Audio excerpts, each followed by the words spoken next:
Hey guys, so about 5 years ago, Sony came out with this lens, and this is the 24-240 F3.5-6.3 OSS lens. This is one of my favorite lenses, and the reason for that is just the fact that it is so versatile.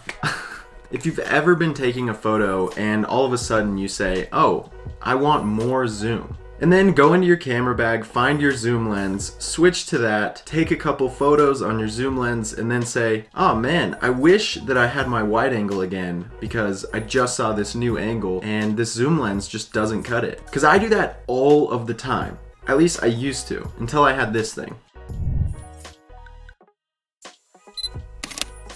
Now this was the first lens I got when I switched over to Sony, and the reason for that is because it has such a wide focal range. And mostly what I do is landscape stuff, so it's pretty easy to sit around that wide 24 focal range. But I think being able to zoom in just allows you to be a little bit more creative with your shots. A few of my favorite landscape photos are shots that I've taken with this lens simply for the fact that they're zoomed in and it just creates this really interesting composition. And if you're taking photos with lenses like the 16-35, you're just not able to get those types of photos. You're just super restricted, and if you want to take those types of photos, you then have to switch over to a different lens. And for me, a lot of what I do is kind of on the go, so there's not much time to switch lenses. So if you want a lens that you're not going to have to switch out very often, I think this is the way to go. This thing outperforms a lot of other lenses that are similar to it. And with Sony, there's not a ton of different lens choices to begin with, but especially when you're a beginner, this is the best bang for your buck. I've seen this lens go for around $700, probably a little less used.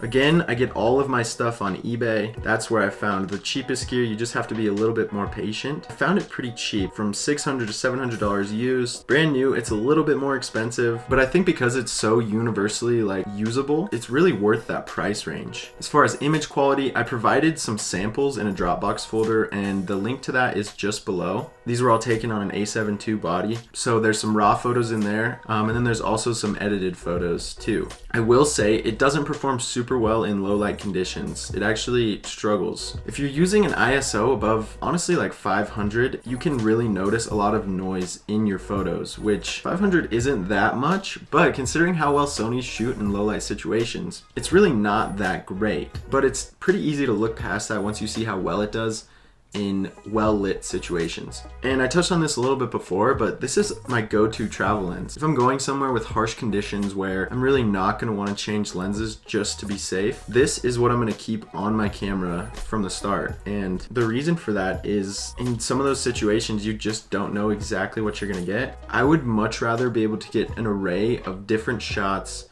at different focal ranges that aren't like bad quality but aren't necessarily like the best quality, than having like the best quality but only have photos from a certain focal range. There's just so much that you can do with this lens. And especially when you enable APS-C mode, which I've mentioned in a video before, that 240 now becomes a 320 zoom, which is crazy. I think there's a lot of different learning things that come with using a lens with such a wide focal range.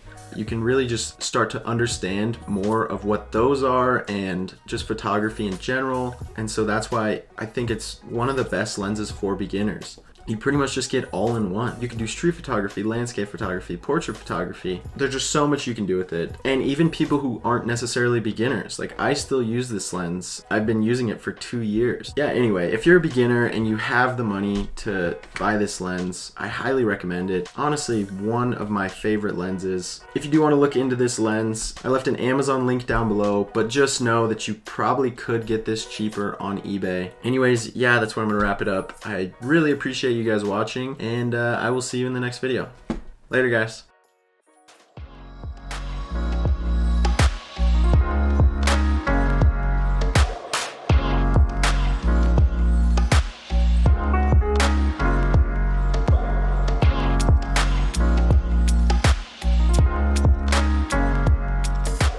But considering how well Sony's usually shoot